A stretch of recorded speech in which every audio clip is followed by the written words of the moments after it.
recording. It appears to be working. Okay, and I'll open my scene. Again, set project. I'm going to set, oh, it's not on my desktop anymore. All right. I'm going to go ahead and set my project to one that I know works up in the network here.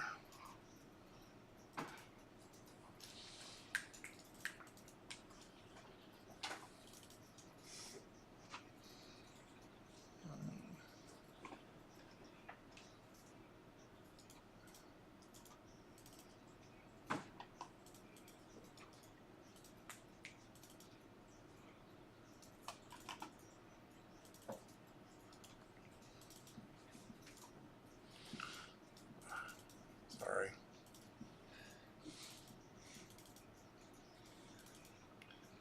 I have multiple versions of it. So go ahead and open up my scenes, and I have a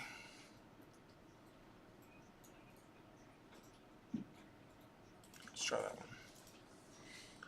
This may have more in it than I want, but hopefully there we go. So I only have one car in mind. You're supposed to have how many? Three. Okay. So, and the other thing, I'm going to go ahead and show you where we're putting these. So again, ETSU E3, faculty, Greg, POA, Dropbox, and so it's exercise 2, play blast. Okay. So a handful of people have them in here, and I walked you all through how to do that. So here's the thing I want you to look at. I'm opening up. Whoop. Apparently that person's editing there, so let me go back and okay, that'll work.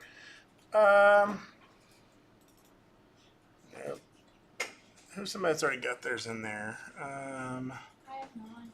Okay. What is it? That one. This one? No, That one? No. Okay. So here's the thing I want you to look for. You see on this file, if I select it, if I go right to the end, you see that number? 2093? That's really small. Like that's about the size of an MP3. Okay? So, before you copy it up there, that's good, right? That's about the right size. If that says 5 million and blah, blah, blah, blah, blah, that means you did the play blast wrong, right? That means it's not compressing it at all. So, a word you'll hear, you'll probably hear this a lot in principles of visual effects. He probably goes over compression of video and stuff like that in there. So, you know how big an image is, right? Animation is just a whole bunch of images playing really quickly. And sometimes those pixels that are in those images are redundant, right? Like sometimes that upper corner is going to be a little, green dot over and over and over and over and over again. And so what is happening in compression is it's running this algorithm through the video that just makes that, like, sort of simplifies that part of it. And so it can reduce the size of it, right? Instead of writing to the software or writing to the file, every frame draw a green dot, or instead of writing to the file, green dot, green dot, green dot, green dot, green dot, it says every frame between here and here draw a green dot, right? And that information is much more simple, and so it can compress it down, right? And so your video file should not be more than, I don't know, maybe 10 megabytes at the most. If it gets really big, that means it's going to play slower on the computer. It means it's probably going to be compressed in a weird way, and it's going to have artifacting in it.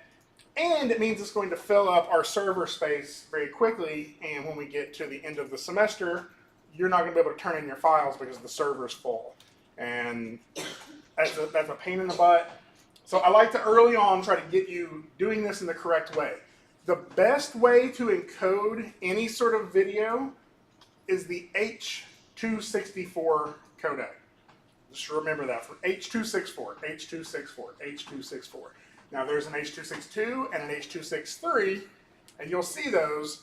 They're not as good. H.264, right? So let me show you how to do a play blast, right? A play blast is just a weird name for an animation preview, right? if I hit the play button here, it's going to play my video back. It's playing it way too fast. Right? So how do I fix that? You gotta change it to real time. Real time, right? So I'm going to right click on my timeline, playback speed, real time. Now, whether I do that or not, real time, like how it's playing it here, this is how it's going to render and this is how it's going to play blast, because that's the actual speed of this car, right? What we were seeing earlier was it just playing it back in Maya too fast, right? Not that it was animated too fast, it was just playing it back too fast, right? It was like playing it on fast forward. So this is what our video is going to look like. And since we're looking at it through the perspective camera, this is what it's going to make our preview from. If we have another camera, which we can create more cameras, I'll show you that here in a few minutes. We can make a preview from another camera. We can even animate our camera and make our camera move. That is something we're going to do for the remainder of the project. So, but right now, let me show you how to turn in exercise 2, or how to make exercise 2 if you haven't already. So we're just going to right click on our timeline, and you'll see this word play blast right there. Don't click on it yet, okay? Because we need to go to some settings. I'm going to highlight this little box on the end, right there. And if I click that, anytime you see that little box on the end of a menu item, that means there's some settings you can change. So I'm going to hit settings. Of course, it opens it up on my other screen, so I'll pull this over. Okay. Let's walk through what these are. So this top section, usually it's okay. We can say to render off screen and all this stuff, but right now, all this stuff is okay like it is. If I click the drop-down menu on Format, I want to choose QT. That's QuickTime. Okay. It's not ideal. Usually we want an MP4, but an MOV and an MP4 are very similar if you're using the same compression. Right.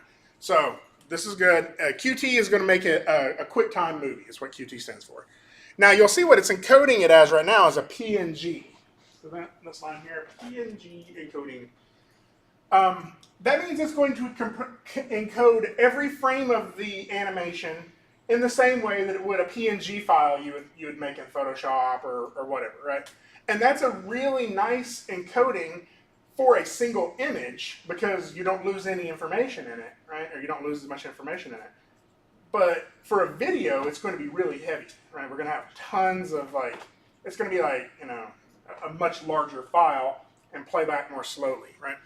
So what we're going to do is we're going to click on that little drop-down box, and we're going to see those numbers I was talking about earlier, H261, H263.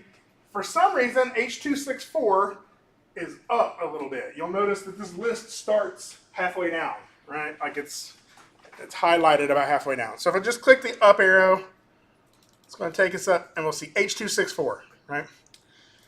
So we're going to change it to that. Again, just to reiterate on this H264 codec thing, it's the same encoding that all of YouTube uses, Vimeo uses. You can encode it however you want to here. If you encode it, or if you put it up on YouTube, YouTube's going to re-encode it as H264. So actually, the way to get it up there fastest, the way for it to be the smoothest in that transition is to just go ahead and be using H264 from the beginning, right? Now, quality, this is how much it's going to compress it. If that number is really low, you're going to see a bunch of artifacting. Like it's going to get a little, like how a really low resolution video looks. Like when the internet's slow and you're trying to watch something on Netflix and it gets all fractally, right? So we want this number to be pretty high. So I'm just going to go ahead and take mine all the way up. Display size. So right now it's set to from window, right? That's okay for right now because I really don't care about the size of this video. Later, we're going to get into the render settings. And so you'll see that some of these, one of the options from here is from render settings. If I change it to from render settings, it will take the shape and size of the render, the shape and size that is stipulated inside of the render settings, and do our playback blast like that. Okay, and there's a time later on where you'll want that because you'll want to be able to see how it's framed, right? But right now it's fine to just go ahead and leave it from window. And what that means is it's going to play blast out whatever shape of window you have here. Something I've noticed is that some people have tried that on the giant monitor, and what it's trying to do is make a video that is bigger than Windows is happy with. So if that's the case, you can always go out here and go to like this 4-view, sort of change your size to make it something a little smaller, right? Or you could just go ahead and change that to from render settings. Either one of those would work. So once I have that, I'm going to go ahead and take my scale up to 1. So right now it's at 0.5. Take it all the way up to 1. That means it's going to render at the same size as it is on my screen, right? 0.5 means it would make it half that size, so it would be a little smaller, a little bit faster, right? And all of that's fine. Now the last thing we want to do is we want to save this, right? Now, if I click Save to File, everything is going to be fine for me, right? And the reason is because I set my project, okay? If you didn't set your project, it's going to put it who knows where, right? Wherever the last place is you set your project. Or if you haven't set your project, it's going to put it in your default Windows folder or your default Maya folder. This is another reason we set our project, because if we do this, that's all I really have to do and hit play blast, right? Now, if you haven't set your project, or you're like scratching your head, like, I don't remember, did I set my project or not? We can always hit this browse button and tell it to put it in a very specific spot. But I'm confident enough in my setting project abilities to not have to worry about that. I'll call this Play Blast in Class, right? And then you call it whatever you want to. You're putting a folder up there with your name in it, so you can call it your name, Play Blast, whatever you want to. So I'm going to hit Play Blast, and you'll see what it does is it kind of plays through our video. And what it just did is it kind of took a screen capture of every one of those frames. And you'll see down here, the result is it made playblastinClass.mov. See that down on the bottom of the screen? So it put that in a folder, in that my project folder. Usually at this point, it will just automatically open it. Sometimes it does, sometimes it doesn't. I have no idea why it determines whether or not to do that. So I'm going to go ahead and go up to my folder where I'd set my project, right? And mine was under here. And you'll see that in this movies folder, Play Blast in Class. Now you'll notice on mine's just 631 kilobytes. That's fine. If yours is 1 kilobyte, that means it has about as much information as a text document with a sentence in it, right? That's probably not going to be a full video. That means something happened wrong. And all the time I get these files in my folder that is a Play Blast or a render that's like 1 kilobyte or 2 kilobytes. And I'm like, that's going to be empty, right? It may play on your computer, and sometimes certain video files aren't really video files. They're like references to a video file somewhere else. Or like shortcuts. Yeah, like a shortcut to it, or like a link. It's kind of more like a playlist of a series of images is what it really is. And so I think there's like an XSPF file or something like that. I've seen those turned in before. There's also a type of QuickTime file that is a QuickTime media link. And we'll run into that throughout there, but this is a way of checking it. If you look at your file and it's 1 kilobyte or 2 kilobytes, something probably went wrong, and that file is not something I'm going to be able to read, right?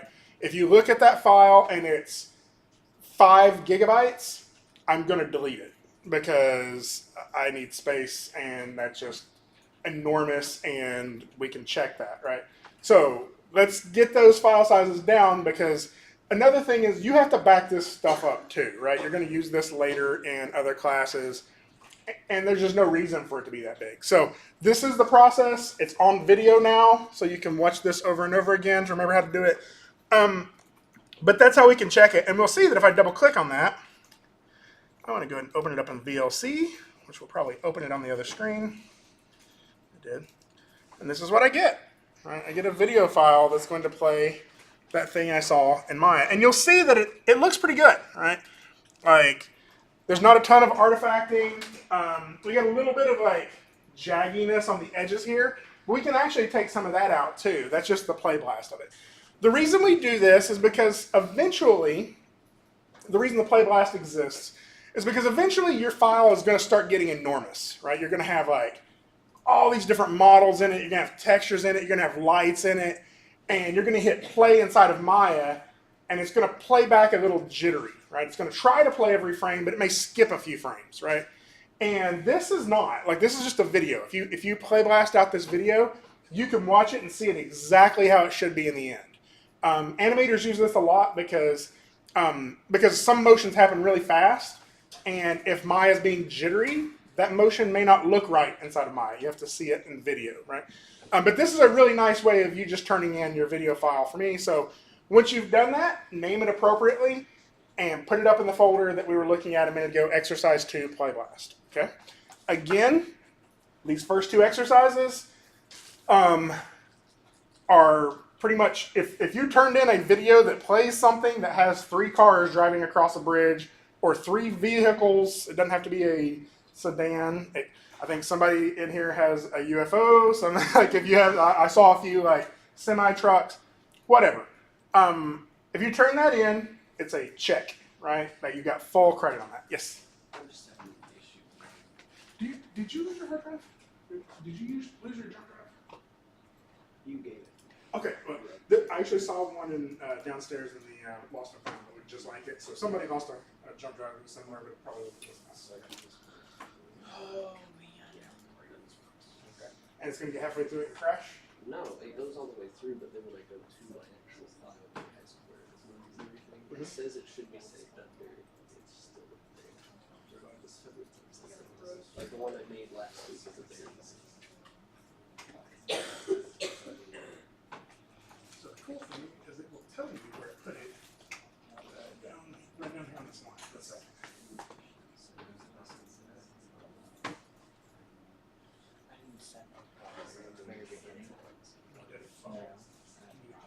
So it's in my documents. So I need you probably didn't say a project when you first opened it, and so I put it. Yeah, so that's fine. You can do it that way, and so you can just go to that link and find it. Or when you play blast it, you could browse and go to it. But the way to get it to automatically do it is setting your project. Yes. Okay, so I did set my project at the very beginning, and I remember not setting my project. Okay. Okay. So you're looking good there. Change PNG to H264. It's up there. And click the save file, and then hit browse and put it somewhere where you can find it. Okay. So the question was, it due at the beginning of class or at the end of class? I won't know the difference, but I mean, I will if I check the like timestamp, but I'm not going to go through all that work. Give me something in class by the end of class today, okay? Just get something in there that's by the end of class. You'll have a little bit of work time here at the end, maybe. Yes?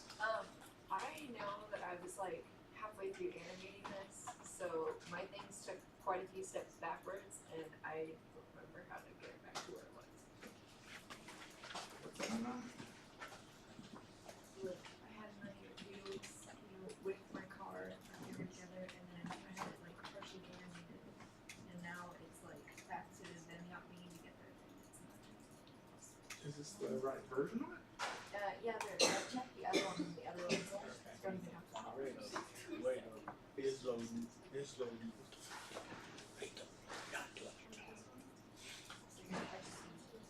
It's not a big deal. My car didn't get it. I'll have to draw those heads today. So where's your... I don't want to draw those heads.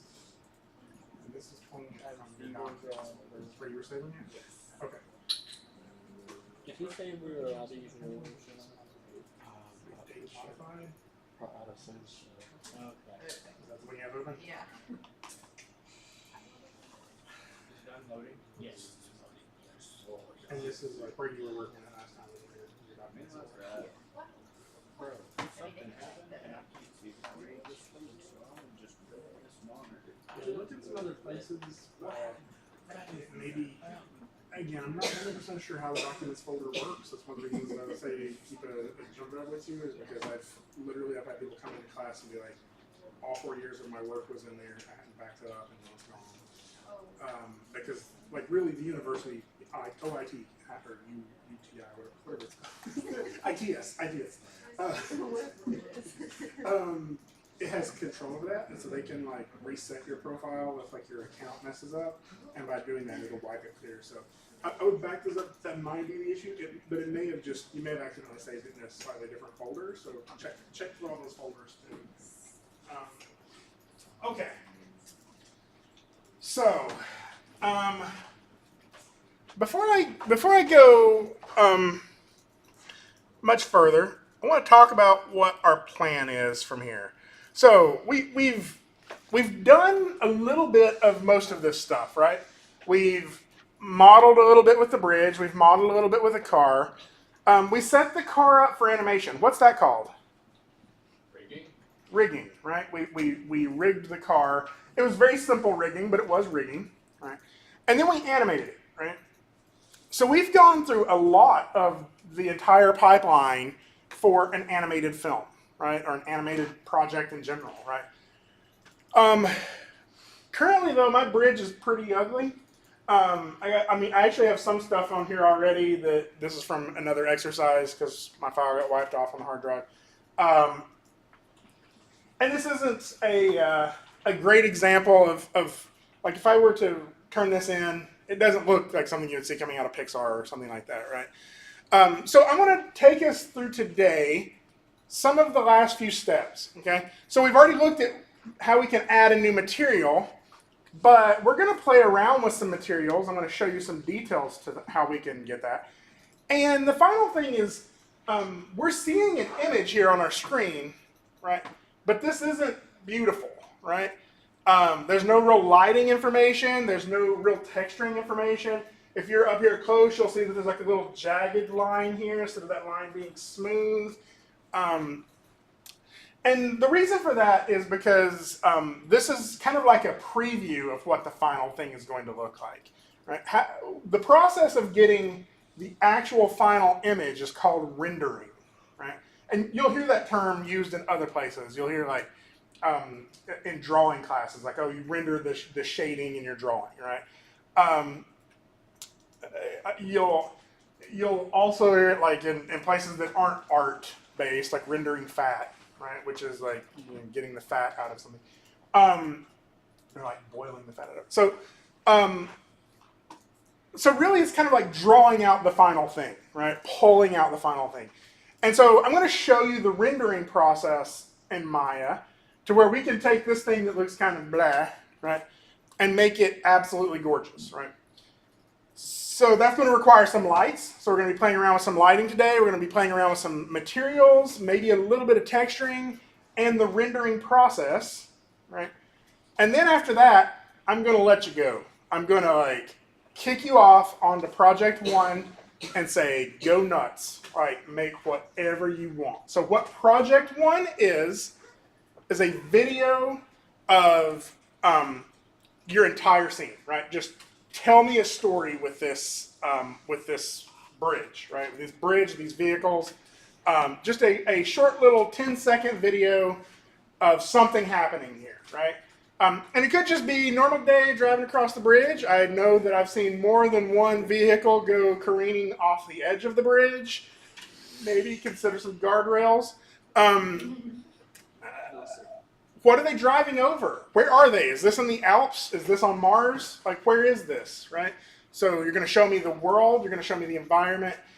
And that means everybody from this point on is going to start diverging in a slightly different direction, right? Like, let's say one of you wants to do the vehicle driving over an ocean, right? So that means one of you have to, like, whoever decides to do that, and probably several of you, you're going to have to figure out how to get water to look right. Like how to render like sort of fake water. It doesn't really have to splash, so it's more like a water texture, right? Some of you are going to want this to be in the mountains. Like maybe you're going to have to start modeling some mountains, right? And I may show that really quick too if I have enough time. little trick for that. So everybody's going to have a different thing. Some of you are going to want this to be at night. Some of you are going to want this to be in the middle of the day. Like all of these are different examples. I'll show you some examples from the other class. Actually, let's do that right now. Let's look at some examples of what the other classes have done to make this. And you can actually find some of these currently up in the faculty folder, Greg, and then it's under old, and you can see some of my previous classes. So last semester was spring 2017. POA, turn in. And so let's see what their PR1 bridge looks like.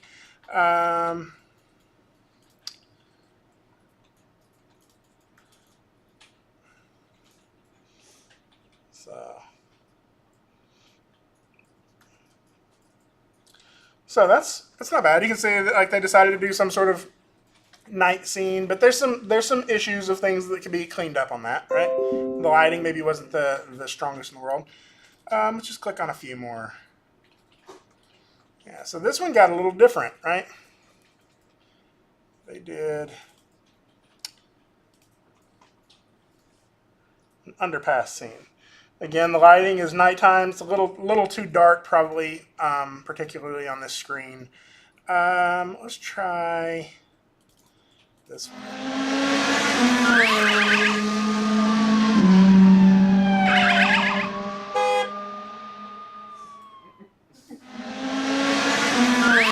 So, this one has really good animation and really good modeling on the car. But you'll notice like, they didn't really focus too much on the background. Has really nice lighting, right? And so this is what's actually going to happen this semester, right? What we've done so far and what we're going to do today, you're going to find parts of this that make you go, ooh, that's cool. I really like that, right? And you're going to find parts of this that go, I don't want to do that. Oh, right? And you're going to start to discover these things. You're going to start to, realize the parts of this process you like and the parts of this process you don't like. Right? And that's going to help you decide what you do with the rest of your time here at ETSU. Right? If what you're starting to like is making things move, you're probably going to end up heading toward animation. Right? If what you're liking is, lighting the scene and getting the environment looking really nice, probably some animation, maybe game design, right? Maybe visualization. Right? If what you like is the modeling side of this, there's a couple different paths you could go, but the concentration you get the most opportunities to do modeling in is probably going to be game design, right? We teach some modeling in here just to kind of get you off the ground. And there's some opportunities for modeling and animation, but you get more opportunities for it in the game design concentration. If you like the setting up the vehicles or setting up the parts of the scene for animation, that's rigging, and that's going to be the animation concentration, right? And so you're going to start discovering parts of this that you enjoy, right? I'm asking you over the next, throughout this semester to just pause every now and then and ask yourself, am I having fun doing this? It's going to be challenging, right? But challenging things challenge doesn't mean you hate it. Challenge just means it's difficult. Are you getting gratification from finishing that project? Because that's what's going to tell you where you need to be, right? So, anyway, I want you to notice that if what you're enjoying is modeling, go nuts on the modeling in this. Just do whatever it is you want to do. Make this as big and awesome as you can, right? If you're enjoying the animation, really convince me that these cars are moving in a believable way, right? If you are enjoying other parts of it, then the lighting and rendering, then really sell me on this environment being a real place, right? So let me look at a couple more here. So I think this is one where a couple people wanted to lots of vehicle crashes. He actually turned in a revision later that got better than this one. I feel like Anna's was probably good. Yeah, and I really like the animation part of it, right? And yeah, she enjoyed the modeling, she enjoyed the lighting and rendering, and she did enough to be finished on that. but she put a little bit of extra stuff into the animation, right? So find what it is you like and just run with it, okay? So in terms of when this is due, I'm going to go ahead and put this on the band page now. Actually, let's do this part at the end of class. So what I'm going to do today is I'm going to talk a little bit about rendering. I'm going to talk a little bit about materials. I'm going to talk a little bit about lighting. And then I'm going to kick you in the butt and say, get to work, okay? You'll have probably, I think it's a little over a week, maybe more, to sort of wrap this up into a final project. And what we're going to turn in is a rendered video, not a play blast, but a rendered video. So let's talk first about what I mean when I say rendering, right? Rendering is, what we actually did a minute ago, play blasting, was a kind of rendering, right? It's taking a scene that is, like, the way Maya thinks of this scene is this, right? And you can find that, like, 4, 5, and 6 are ways we can look at that. So 4 is wireframe. And that's how Maya wants to think of this scene. It's just a bunch of points in space, right? But we don't understand a bunch of points in space. We need surfaces. Like, we're used to seeing, people's skin. We're used to seeing walls. We're used to seeing, not just data points in space. So if I hit 5, we can see a shaded view of this, right? This means that it's got the surfaces on it, right? All of those points are connected and have some like simple lighting on them. If I hit 6, you'll notice something kind of changed, and it's on these little piers here, right? And what changed is those piers have a texture on them. So 6 is texture, right? But this still isn't beautiful, right? So what we're going to do now is we're going to render it, right? And that's not a button, or that's not a shortcut key, that's a button up here. So we hit this button, it's going to calculate the light, it's going to calculate the surfaces, it's going to calculate how light bounces off of things, and it's going to paint us a really pretty picture of that. You ready? It's going to be beautiful. That's what I got. Not much better, right? I guess it's a little better. Like maybe the quality of like the lighting on the planes are a little more clearly defined, but it's actually not that good, right? You'll notice that when I clicked on render, it popped up this new render view, right? And this is something that we're going to be looking at a lot, is this render view. And you'll notice up here at the top, it says Maya software. Okay, so Maya software is a type of renderer or a type of render engine, right? And what that means is we're going to run all these data points through this software, and it's going to calculate that light and give us an image. And this is what Maya software renderer gives us, right? Maya software is the very first version of a render engine that Maya ever created, right? Some of you may have got a black image, just nothing on there at all. Did anybody get that? Okay, if you did, there's a chance that your drop-down menu up here doesn't say Maya software. It may say Arnold, right? And if I click down here, you'll see that I have other versions of renderers, right? I can do Maya hardware and hit render. You'll see that it's a little different, not a ton. Hardware 2.0 and hit render. Again, a little different, but not much. There's some other things we can do. Maya Vector.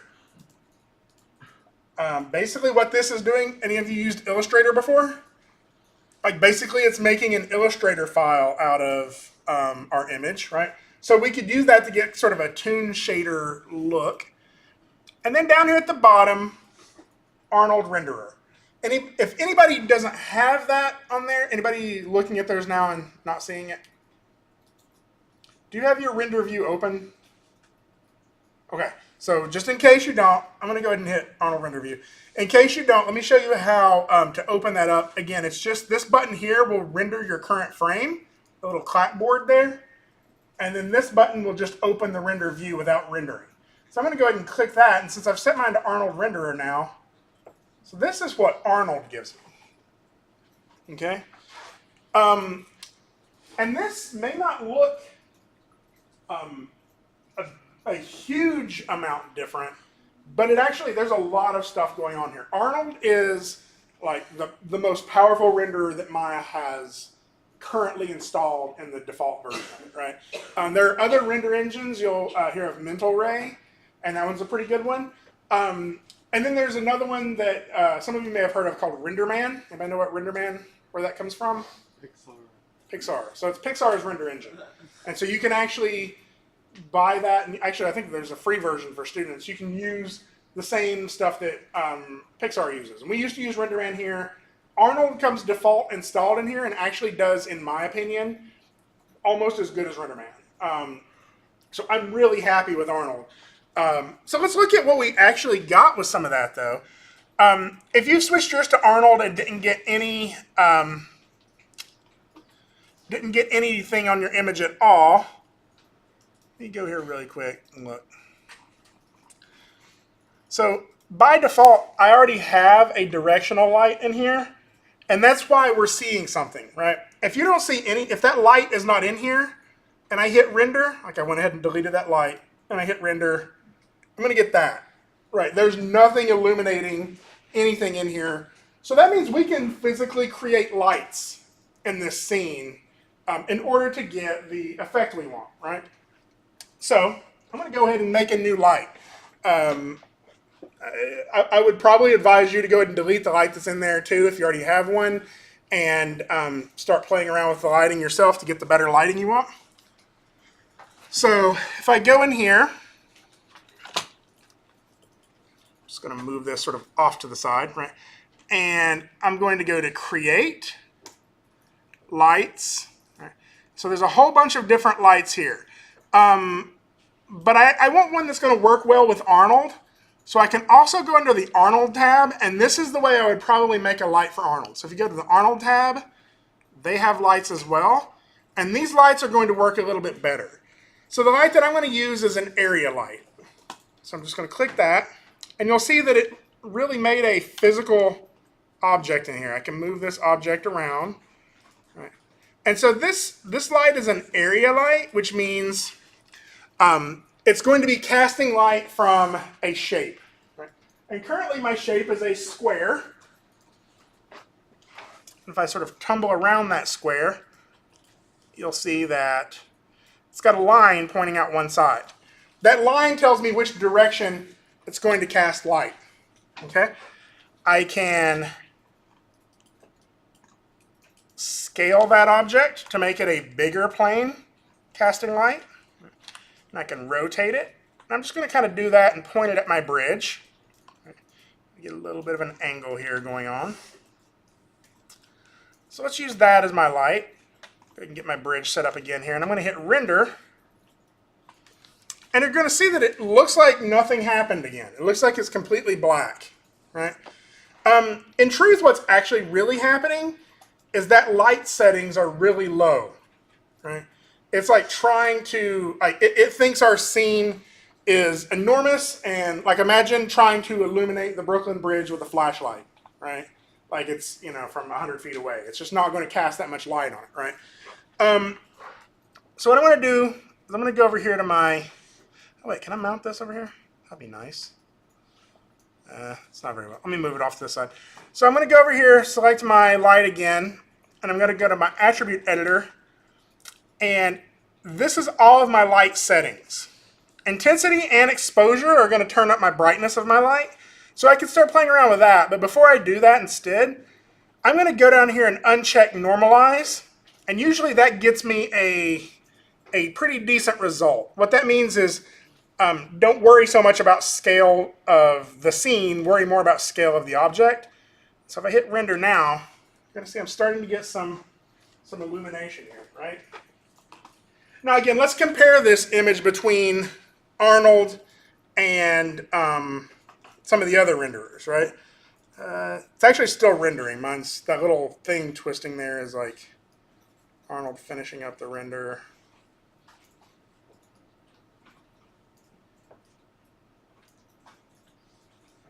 Oh, maybe not. Actually, it says it's completed, so maybe not. So I'm actually going to, yeah, my mouse just looks like that now. Comparing that to my software renderer. Save often, everybody. Maya just crashed on me. Yay! So give me a second, I'll get back up and running in that same spot. Oh no, I'm sinking. I'm not even in here. I sunk. I raised my chair up. You get mine.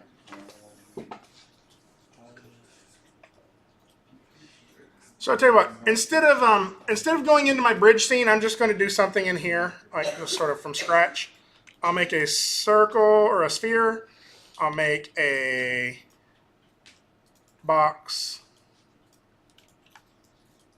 And I'll make a plane. So I'm just making some stuff so we can see them.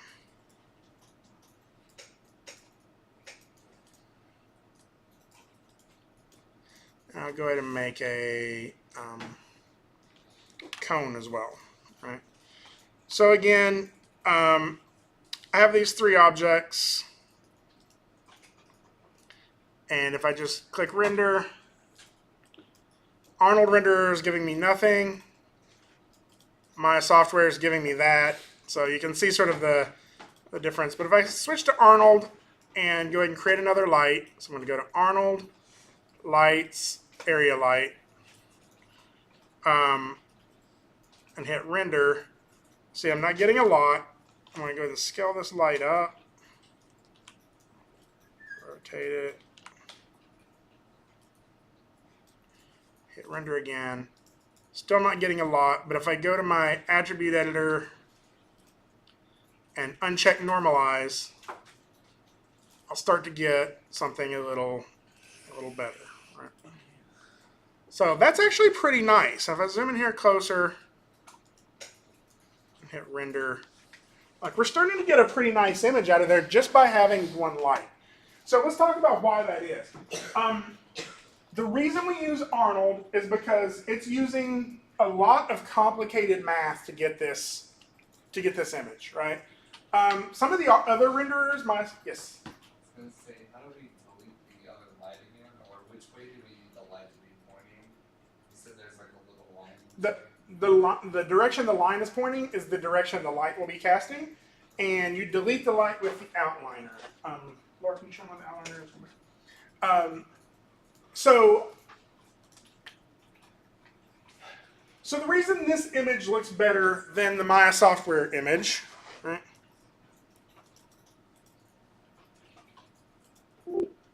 Really? It's like not today. This is my Skyrim and my. Let's try it again. Sorry about this. Some days are just like this. Apparently Maya software is crashing Maya. So try it again. Scale that up.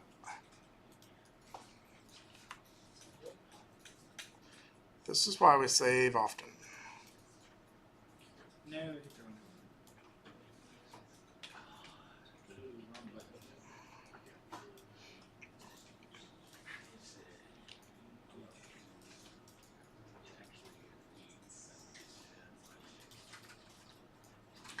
Lights, area light, move it up here, scale it.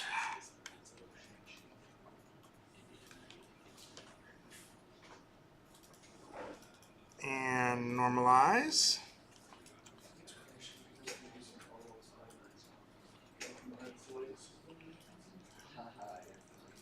Okay. Oh no. I'll mount that there. There we go. So, I want to show you. This render looks better because it is doing more math, doing more calculations about what's happening with lights. Okay? So, Maya software, Maya's going to say, okay, you have a light, it's pointing in that direction, I'll make things brighter if it's in front of it, right? And so, like, literally Maya's like casting these little light points out from that light, and if it hits an object, it says, I'll make that brighter, right? And that's about as far as Maya goes. It'll also, if you turn on a special button, it'll say, I'll also cast shadows on the other side of it if it's not, if it's blocking the light, right? So that's really all we can get out of Maya. But light is way more complicated than that. I really feel like I need to accentuate the word way on that. Light is extremely confusing to the point that scientists don't even know what it's made of. Is it a wave or is it a particle, right? Or is it both? Like if you want to get into some really weird stuff, like quantum physics has been like confounded since 1922 about what exactly light is and how it acts. So light does some very, very interesting things, right? Like, so let's look around in this room right now. Okay, we have a couple of sources of light. We have some light coming in through this window and these doors, right? We have a little bit of light coming in through the back there. We have a little bit of light coming from this projector, right? We have all these computers emitting light. All these computers are kind of emitting light, right? And the light is coming from those directions, and it strikes stuff and illuminates it. Is that where it stops? No, it bounces off, right? And it loses a little bit of energy that it had. Like, think of it as a little packet of energy. It collides with an object. It loses a little bit of that energy, bounces off in a different direction, and will continue to bounce all around the room. If we look up in the corners of the room, like in the very top, we can see it up here in this corner a lot. Right? Any of the corners you look in, you'll see that as you get closer to the corner, it gets darker. Why is it doing that? What was the? I heard an answer in the back. I don't know. The light's not hitting the corner. So It's darker, it's absence of light.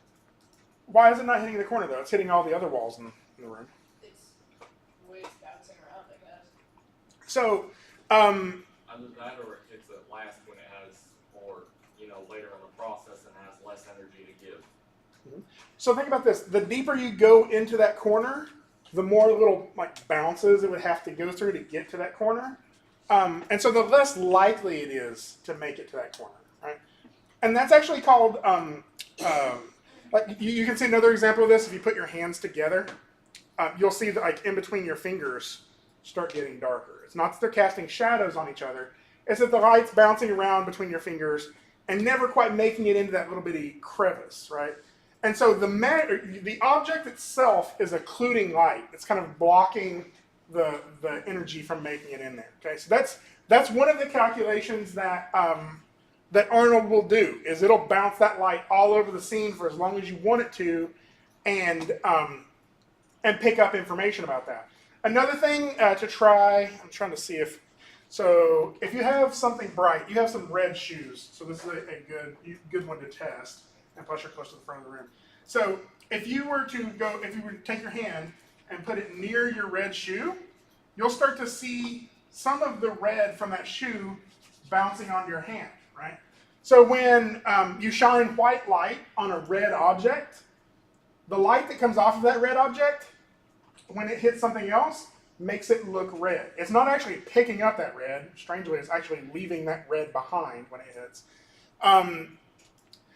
But that we're getting what we call bounce light, or I think that's actually I'm drawing a blank on the word. It's not final gather. Can you remember, Laura? When it picks up light? Oh goodness. My brain says ray tracing, but I know it's not ray. I'll remember here in a second. So all of these are really complicated ways light bends. You want to get really weird with light? Try shining it through a glass of a drinking glass, right? Like, have you ever looked at something through a drinking glass and the thing on the other side is upside down? Because light goes through object, it bends, right?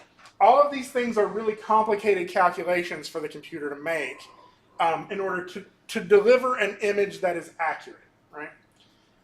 That's why lighting and rendering is a job. It's not just pushing a button, right? It's actually working with these things to make them believable. And Arnold is going to give you the best image. So that means the thing you turn in will look the best, right? And I will get the question a lot this semester, do I have to use Arnold?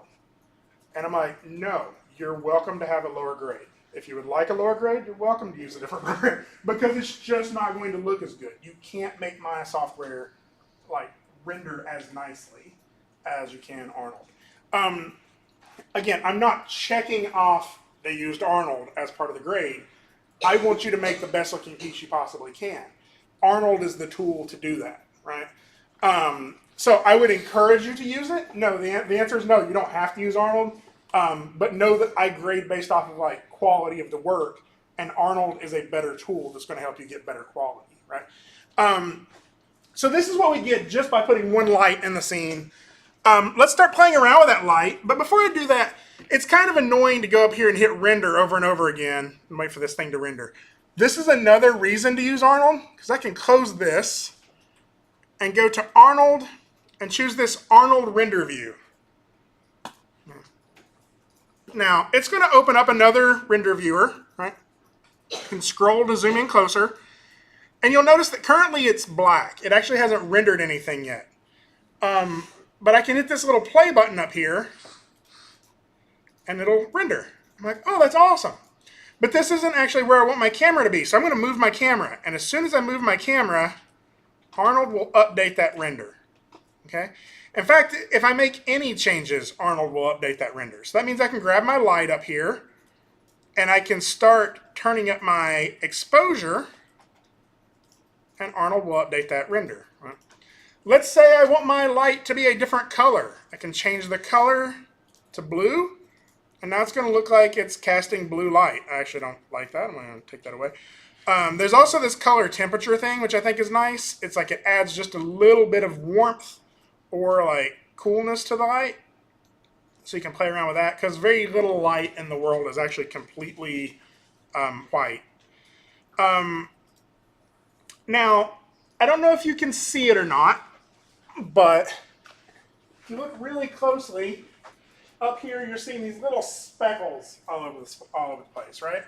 So that's another issue with rendering. This is, again, why this is a job, is that is in our settings. Right? I've told Maya, cast out so many little particles of light, see where they bounce, right? And give me back that image, right? The problem with that is how many little particles of light I told it to send out, right? It's how many times it's going to sample this scene to see where the light bounced, right? And so if I look in my light settings here, if I scroll down, there's this samples thing there, right? And that's how many packets of light that is going to send out. Or it's more how many times it's going to sample the image for those packets of light. So if I start turning that up, and turn it up to like 4, you're going to see those little dots are disappearing, right? The other thing that you'll notice, though, is it's taking a little longer to get that final image. It's actually not finished rendering yet. You can still see parts of it are finishing up. So let's see if it actually finishes. So the higher quality of render we want, the longer it's going to take. Okay? And that's one of the frustrating parts about lighting and rendering is sometimes your scene is just complicated, and if you want it to look good, it's just going to take a long time to render. This is by far the thing that bites people the most on this first project, is they're like, due tomorrow, guess I better start rendering, and like they'll start rendering like at midnight the night before, and they'll be on frame like 20 by the time class comes around, right? I've literally seen students who are rendering animations that took 22 hours a frame to render, okay? Yes? My capstone took 48 hours of frame. 48 hours a frame. Laura's got the new crown. If you ever watch like the behind the scenes videos for like Pixar movies or any DreamWorks or whatever, they talk about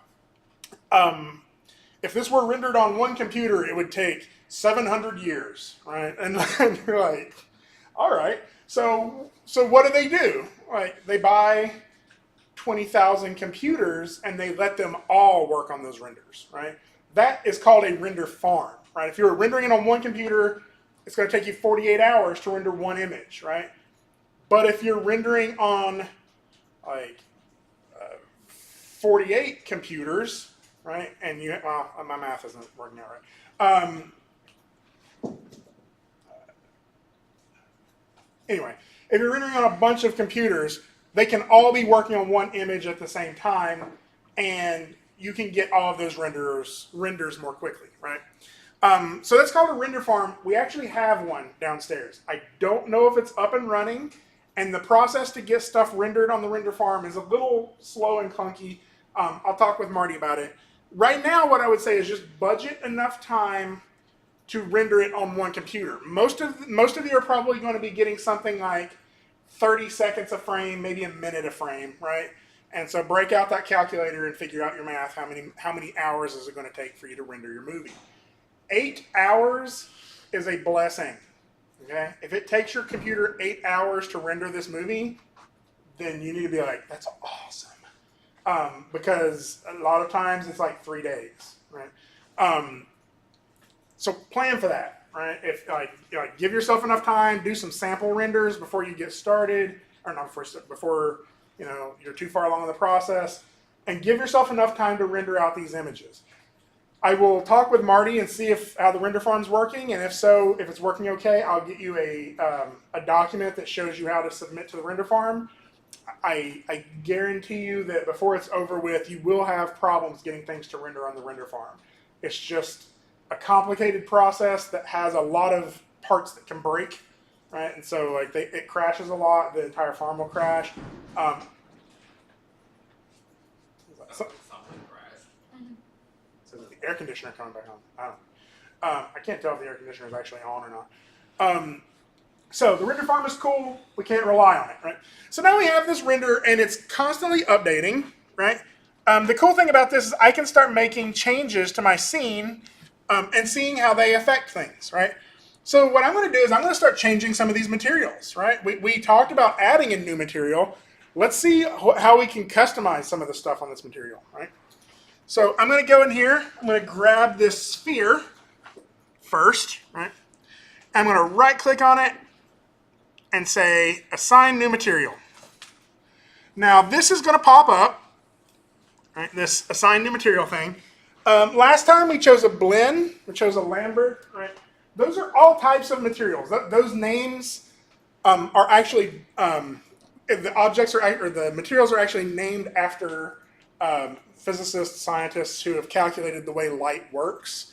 And so Lambert materials are going to be materials that have no glossiness, no shininess, right? Blend materials are really shiny, right? But I'm going to show you actually a completely different, or you can adjust the shininess on blend.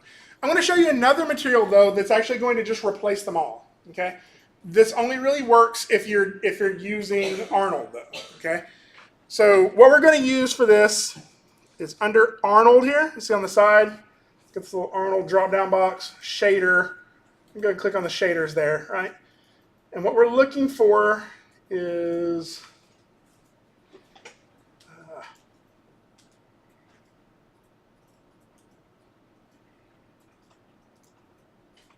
AI standard surface. That is the right one, right, Laura? That's what I thought. Okay. So look what we got there when we added AI standard surface. So first thing we got was it's obviously a little more glossy, right? See this little white box there? What's that little white box? That light, right? That square light that's up on the ceiling, right? You'll see a couple of things, like just the way the light falls off around the edge. See that little bitty light mark right there on the edge there? That's probably a reflection of one of the box, right? So this is a light that we can adjust, or an object that we can adjust in a lot of interesting ways. So I'm going to try to scale this where you can see it. Zoom in here where we can see this a little bit better, right? And you'll see all of these settings that we have on our AI standard material, right? Each of these, we got base, we have specular, substance, coat, emission, all of these different things. Most of them, if not all of them, will have a slider called weight, okay? And weight is how we add that attribute to it, right? So currently you'll see specular, right? That means like highlights, right? And if I turn down the weight on specular, you'll see all of those highlights go away. Right? Let's go ahead and turn it back up. And instead of turning it down, what I'm going to do is I'm going to turn up my roughness. You're going to see that I'm getting a little less of a glossy object, right? I'm going to maybe turn it up even a little bit more. So now we're still getting a little bit of a highlight here. It's just really like diffused, right? It's like kind of spread out over the object a little bit more. If you look at some of the objects in this room, you'll see that. It doesn't work great for people in the back row, but if you turn around and look at the monitors, the back side of the monitors behind you, you'll notice that they all kind of have that highlight that's very like spread out, right? I like that one person, I think, did that. One person turned around. But you're all familiar with what I'm talking about here. When the highlight's really sharp, what does that tell us about the object?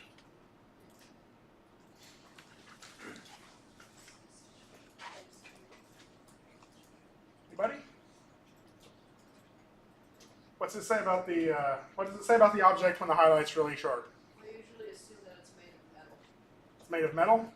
So yeah, possibly like chrome does that, right?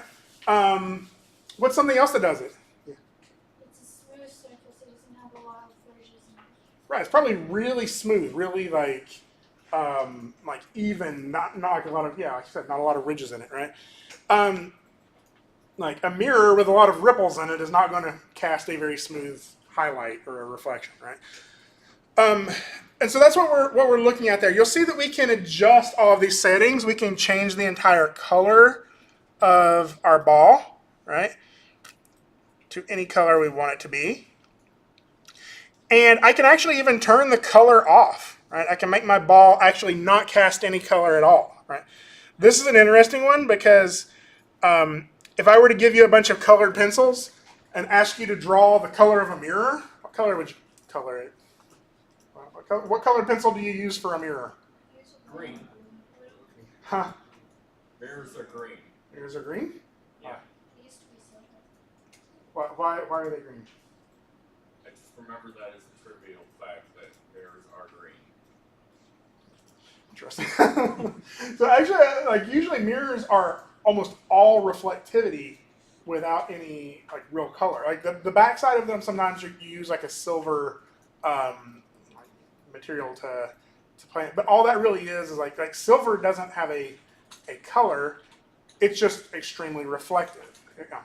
The reason why vampires traditionally didn't show up in mirrors was because they were silver backs. Ooh. I did not realize. I never put two and two together. So, so these are all materials you can mix and match, right? If I wanted to make my, this is a fun one here. Let's grab my box. I'm going to assign a new material to it. Arnold. What was the shader called again? AI standard surface, right? So I created a new material on there, right? And I'm just going to go ahead and make its color. Let's do like an orangish color, right? Something like that. Right. I'm going to go down here a little lower to emission.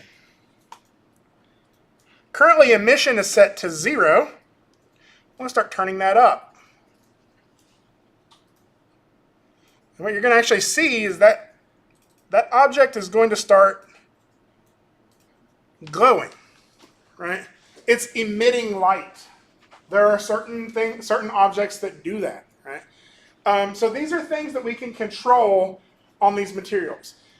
Now, I want to talk about this a little bit. What I'm doing right now when I'm changing these material settings is I'm just procedurally changing them, right? That's what that process is called. I'm using the procedures that Maya has given me for this material to make changes to that material, right?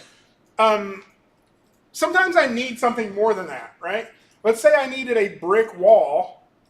Well, there's not a brick wall slider there where I turn that up and down, right? I actually have to bring information into the computer for that to work, right? How do I do that? Photoshop? So Photoshop, what does Photoshop make? Images that you can use for textures. So an image, right? So an image is just a bunch of dots, a bunch of pixels, right? And all of those pixels contain color information and all of that. We can use that to drive almost any channel inside of our shader, right? So you'll see these little checkerboard boxes out here on the edge of each of these sliders. Whenever you see that checkerboard box right here, that means we can map either an image or something else into that, right? So let's play around with this with the with this guy, right? So I'm going to assign a new material to him. Shader, AI standard surface, right? And let's say I don't want it to be, I'm going to go ahead and turn my specular down so it's rough. Let's say I don't want this object to just be a solid color.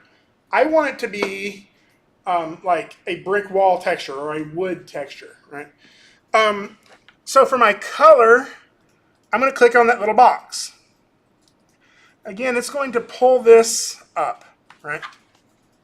Now, most of these are procedural processes we can use, right? For example, if I wanted to use fractal, right, or mountain, even checkerboard, right, it's going to pull a, it's going to generate this pattern, right? So if I'm going to click checker on there, this is what I get, this checkerboard pattern on there, right? And I can still control stuff about that checkerboard in here, right? I can go into place 2D texture and change the number of times it repeats. 20.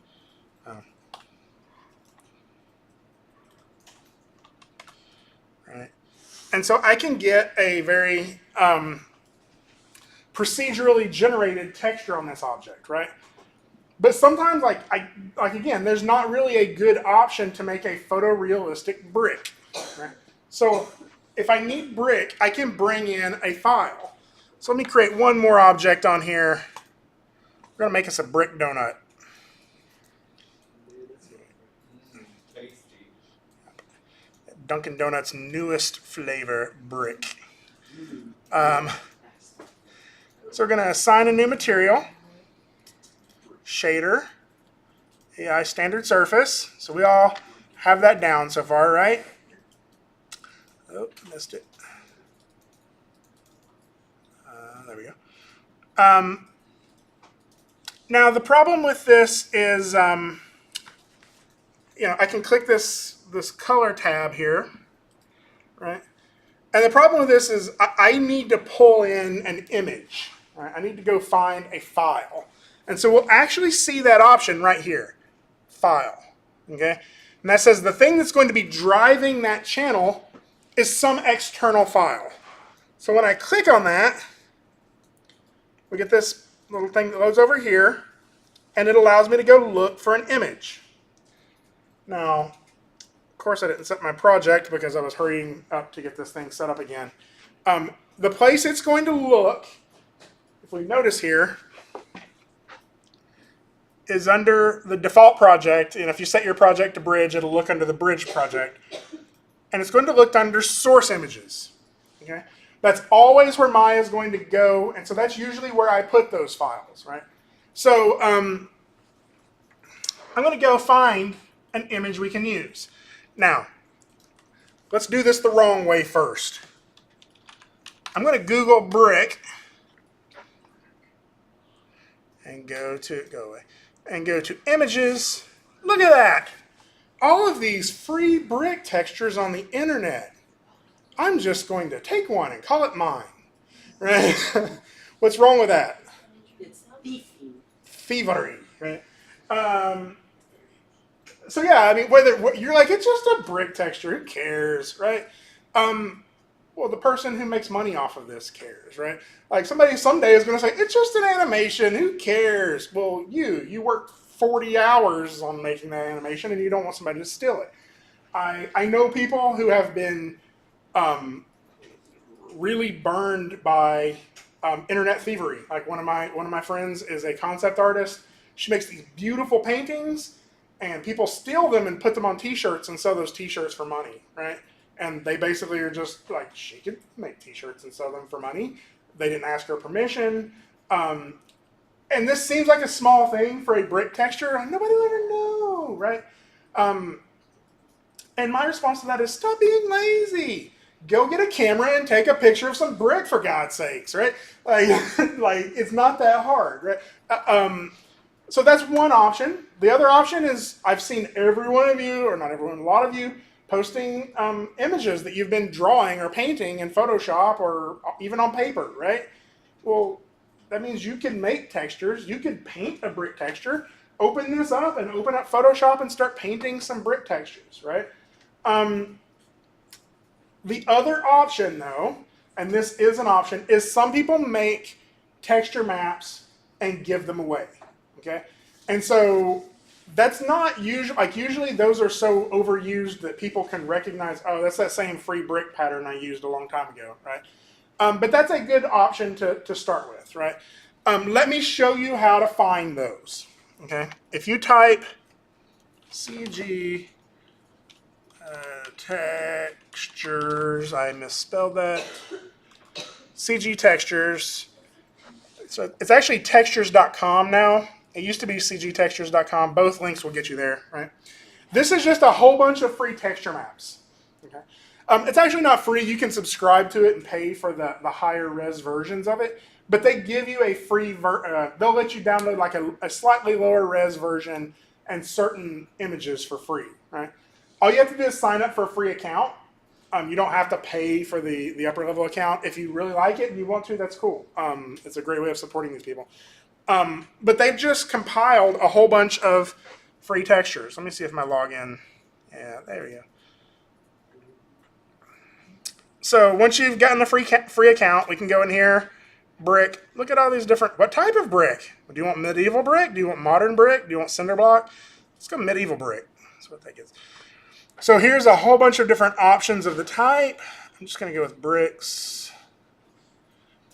and find something that I kind of like. I kind of like that one. And you'll see the different options I get. Now, the thing to watch for here is if I were to take this texture and wrap it around an object, right, eventually the edges of that are going to meet. Right? And where they do, they're not going to be perfect. But they're not going to line up perfectly. And so in some of these, you'll see the word seamless. And that means if they wrap around each other, somebody's gone in here in Photoshop and fixed it to where when it wraps around itself, it is seamless. Like it does line up perfectly, right? So those are nice. It's not always the way texturing works, but it's a nice tool to use. So I'm just going to go ahead and download that one, right? Currently, my project is in my documents folder under this Maya projects default. This is, if you don't set your project, this is where Maya puts everything. So I'll go ahead and put mine in my source images. Save, right? And so in Maya, where it's asking me which texture do I want, well, I want that one, that seamless brick texture. And when I hit OK, you'll see now I have brick on my donut, just the way I wanted it, right? Rather glossy brick on my donut, right? So, so how do I fix that? Looks kind of like a marble. Yeah, that's kind of nice. So I can turn down my weight on my specular, and that's going to go away, right? Maybe turn up my weight on my texture map. Right? I can add a little roughness to my diffuse if I wanted to rough it up a little bit more. Right? Now, this is the, let me see if that actually gives me an option for it. That'd be awesome if it did. So, there's not a great option here for bumpiness. So let me show you what will happen on one of these other objects. Because we could take that brick texture into Photoshop, and you'll notice that my brick, like the texture looks okay, but it actually like doesn't feel like it feels like somebody painted brick on it, right? It still feels smooth without that lumpiness to it, right? And the problem with that is the light is still bouncing off of this surface as if it's smooth, right? The color says it's not, but the light says it is, right? So the last thing I'm going to do is on this glossy piece here, I'm going to scroll down here a little bit. always, yeah. So it's under geometry. They actually keep moving this on me, so hopefully this works okay. Under geometry tab on the sphere, okay, we're going to see this option for bump mapping. Okay. Let me check and see if it's anywhere else too, just to make sure. Okay. Yeah, so it's under geometry. So when I click on this little option, okay, I'm going to use something that's just sort of built into Maya to give you an example. I'll use bulge, right? So what I just did, the bulge pattern is this, right? And what I just told Maya to do is to pretend, using this black and white image, to pretend like some of the areas of this model are recessed and some of them are popping up, right? And so I believe, black, like the darker colors, somewhere in, oh, like it, and it's a white to black scale, so like the grays are going to sort of push it like a value. Black is going to recede the most. It's going to feel like the one that's the deepest, and white is the one that's going to pop out the most, right? So if I go back to my bump 2D here, I can turn down my bump depth to something a little more reasonable. You'll start seeing, it feels like it's popping out a little bit more, right? So we can get, actually that bulge isn't giving us the best result. Let me go back. So if sometimes you map something in there, you'll see that it changes the icon to this. If I right click and say break connection, it actually disconnects it. So let's add something different to it. That one wasn't working the best in the world. Let's try fractal. There we go.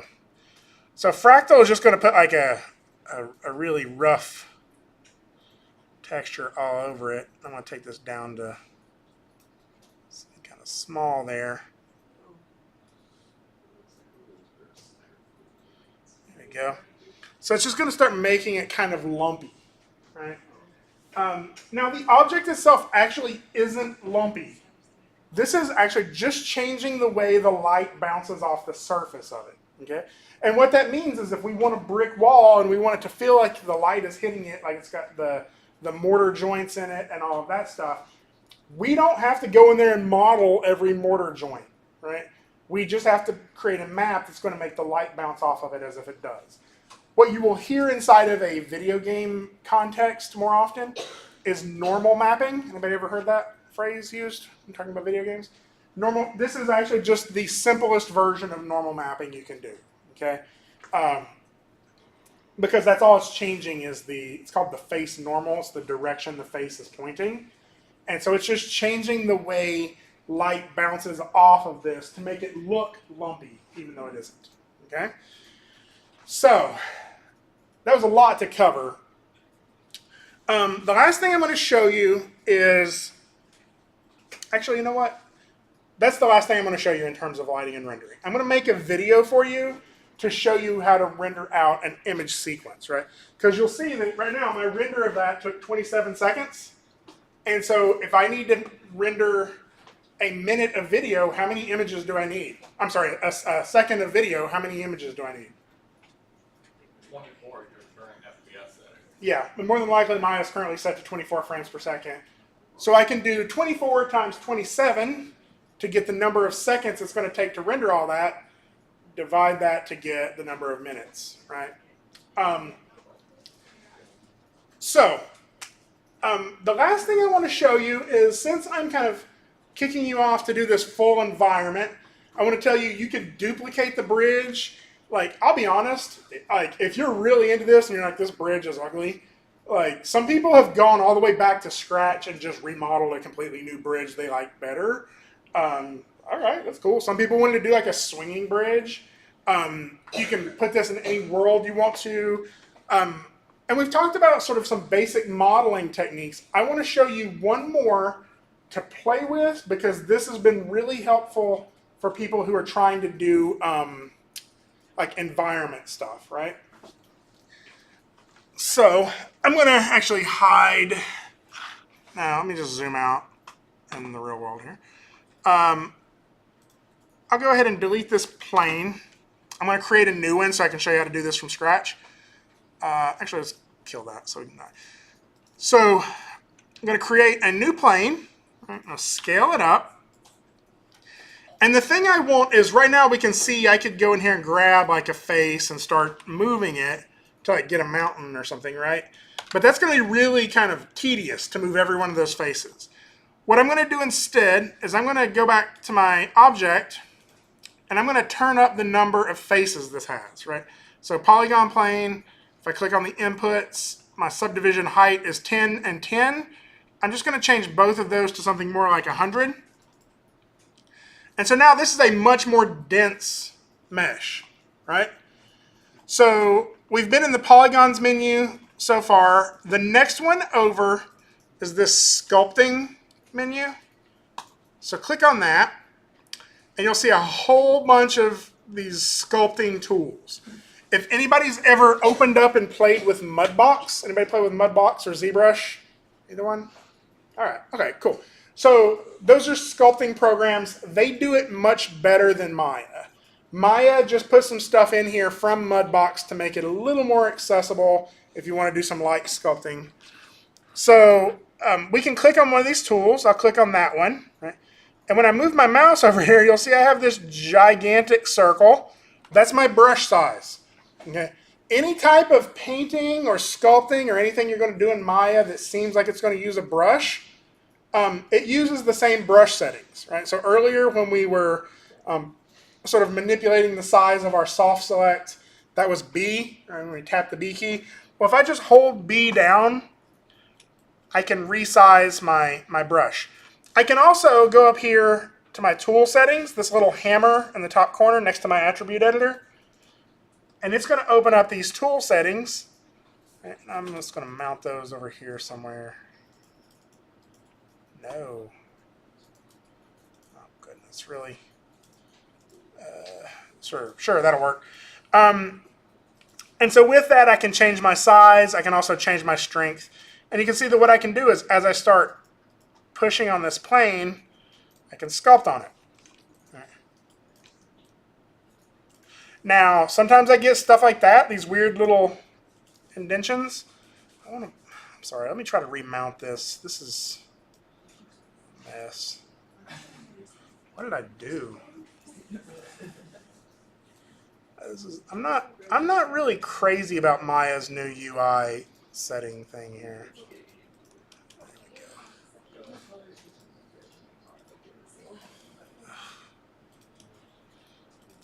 There we go. Let's go and get back to that. Go ahead and see. Can I mount this? There it is. There we go. This is better. So all these sculpting tools are going to do something different. I can undo all of that. I can turn my strength down to something more reasonable, like maybe 3. All right, so now you're going to see that I can slowly start to sculpt in this terrain. All right. Now let's say at some point I get something that's too lumpy and I don't like it. Let me try to get something lumpy. Right, and I want to smooth that out a little bit. I can hold down the Shift key and it will automatically go into smooth mode. Now there's also a smooth brush up here. I think it's that one. So we can just go through here and paint, smooth it out. But there's a whole bunch of different types of brushes in here as well. There's this grab tool, which will just allow me to grab stuff and move it around. Kind of sculpt it that way. All right. There's this tool, which is the imprint tool, which will allow me to drag out like a little pattern, and it'll make it really jagged. Again, I need to turn that down to something reasonable.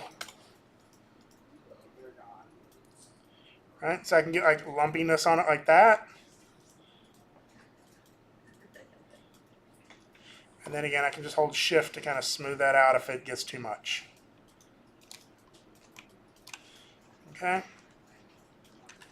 Now, I'm showing you this because I know you're all wanting to build some form of environment, and terrain usually isn't flat, right? So you're probably going to want some form of manipulation for that. So,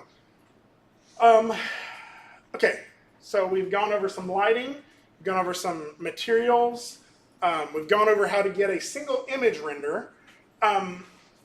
the process to get an image sequence render, to get multiple images, you don't have to just render every frame one at a time to get 24 frames, right? That's actually all under the render settings. So if we go up here, so we had our little clapboard from earlier, right? You'll notice that there's a little sphere here for the hypershade, and then right next to it is the last clapboard has like a little cog around it. So if I click on that, it's going to open up my render settings. And it's in here that we're going to change the settings to where we can render out an image sequence. Okay? So I can change some stuff about the camera that's rendering. I can change the size that's going to render. I can set this up to, let's do HD 1080. Right? I'm rendering from the perspective camera. And right here you'll see there's this frame range, but it's all grayed out. Right? And the reason for that is because at the very top right here, under metadata, name type value, there's this frame animation extension. And right now it's set to name.extension single frame. Right? If I click that drop-down list, any of the ones that doesn't say single frame will work. However, for your sanity, I would use one of the ones that have extension at the end, ext. So name.number.extension or name_number.extension, both of those work pretty well. Right? So now you'll see that this is opened up, and I can change my frame range to whatever frame range I want to render. If I want to render frames 1 through 200, type in 200. Right? Once I've gotten all of that set up, I can go up here to, I'm currently in my modeling tab. I want to go to rendering and go to render. And I think it's render sequence. Batch render seems to cause some crashes, but render sequence and batch render both will try to do it. Batch render should work, but if it doesn't work, use render sequence. And what that's going to do is it's going to kick out, it's going to start rendering your images, and it's going to kick them out into one of your project folders. Again, if you haven't set your project, like many times I've had students come to me in class and be like, I was rendering at home and now my renders aren't there. And I'm like, they're probably on your home computer in your documents folder, right? Because you didn't set your project. So that's one of the reasons, again, we set our project. But render sequence will just start kicking off the render, and it will render through every image and save it in your images folder. And when you're done, you'll have an image for every frame. Okay? After that, we can put that in Premiere and turn that into a video. I just went through all of that really quick because I already have videos created for the process of doing that. Okay? So I'm going to save, I'm going to put those videos on band for you, and you can use those, you can refer back to those on how to render. Okay? Questions? Comments? Yes? Every time I try to do the animation, it's on frame 3 for some reason, so I click 1 and it just like rips my bridge apart. Okay, I think I know what's going on. Lori, you want to get it? So let's see if anybody have any questions about the. Yes. So my plan is I can get the animation bar back up to edit the speed of it. So is your animation timeline gone like it is on mine right now? Yeah. Okay, so some of that's going to be like which workspace you're in. You can change back and forth to different presets. And I just screwed up my Maya Classic or whatever, but Maya Classic should have it. But if you're ever in a mode that you like and the only thing is wrong is you don't have a timeline, if you go under to, I think it's under Windows UI Elements, this will allow you to turn on each of the different things individually, right? So if your timeline is unchecked under Windows UI Element, then that means your timeline's not going to show up, right? And this also is like, let's say you never use a certain thing. You're like, yeah, that thing's just in my way. I want more screen real estate. You can uncheck stuff in here to hide it temporarily and then come back to it later. So. Okay. Yes? So, you asked about animating camera movement. You actually animate it the same way you would anything else. So let me show you this really quick. This is actually pretty cool. So I'm going to create, currently I'm looking through my perspective camera, And you'll notice in my outliner over here, I have a side, front, top, perspective, right? And I'm looking through the perspective camera. If I want to create a new camera, though, I can do that. So I'm going to go to Create, Camera, Camera. And you'll see that now there's a new camera right here in the middle of my scene, right? And what I'm actually going to do is I'm going to split my scene here just so you can see this better. Two planes side by side, right? And I'm going to change in panels. I'm going to go look through my camera 1. So what I'm seeing right now is this view is from this camera that is in camera 1, right? Or this right here. So if I were to start rotating that, you'll start seeing that I actually just can use it as a camera, right? The other thing, though, is I can actually navigate around in this camera, and you'll see that when I do, it moves it in this scene too, right? So once I have that, I can actually just start setting keyframes on that like it is any other object, okay? So the way you can select the camera you're looking through, so this is our new camera, is if I just click this button up here in the top corner under View, that will select my camera. You can see I have camera 1, right? And so I can go to frame 1 and hit S, and I just set a keyframe on it. And then let's say I go to frame 120, move over here, and hit S. And now what I get is that animation. Now that doesn't look very good, partially because I think I had it rotated weird when I rotated it with my, so let me actually, let's do this. Select that, delete. I'm going to create a new camera again. Panels, look through that camera. Set that keyframe. Wait, where am I? There we go. Set that keyframe. Go out here to the end. Frame 120. Set that keyframe. And so it's working a little bit better now. I still like it kind of animates in a straight line, so I'll probably reposition that for the middle. So now I can get this as my camera motion. Now, there's some tricks to animating camera. Camera is actually really hard. What I would say to do is, well, what I see a lot of people do is very early on, they do too much with the camera. And here's the thing to remember about your camera is that like the viewer has no control, right? They can't like look around. You know, this isn't like just being on a roller coaster, you know, and like the roller coaster taking you wherever it wants to go, right? This is like being on a roller coaster with a neck brace and unable to move your eyes, right? So when that's the case, wherever the roller coaster goes, you do this, right? And it's very disorienting, right? So be careful with how much you move your camera. It may just feel like a little bit to you when you're making that motion. Do a play blast and watch it and see if it makes you motion sick. Because I see that a lot. Like this bridge project, somebody just like circles the entire bridge 7 times and nobody can really see what's going on because everything's moving so fast. So just be cautious with camera motion. Like anything else, like watch some movies and see what some effective camera motion is in those movies, right? Okay, so I think we're getting pretty close to the end of class. It's 10:09. I talked a whole bunch. Anybody have any questions before we sort of break it off here? So the big question is, when is this due, right? So let me look and tell you.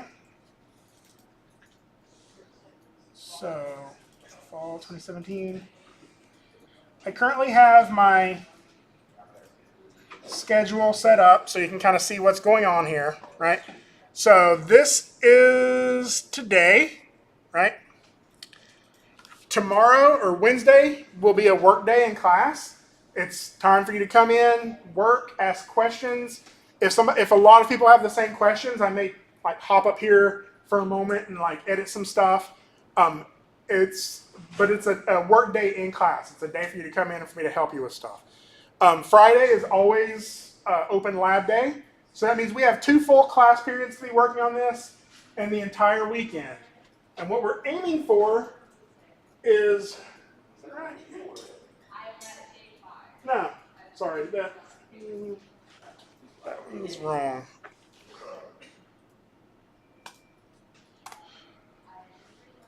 No, it isn't. I'm sorry, I was right. Yeah. So what we're aiming for is the 18th. Okay, so basically a week from today, you're going to come in with something completed. Okay. A video, we're going to watch it. We're going to critique it. We're going to look at it. We're going to give you feedback in class, and I'm done. So, any questions, comments on anything? I love this class. Huh? I love this class. Me too. I'm having fun. I know this is a lot of information, so again, I've recorded the video. I'm going to hit stop on it now, and I'll upload the video. Hopefully, it should be up there sometime later this afternoon. So, if anybody has any questions, though, I'll also post a couple of other videos on band, and I'll also post the official due date for Project 1 and sort of a write-up for it on band here in just a little bit. So, okay, cool. Let's stop the video.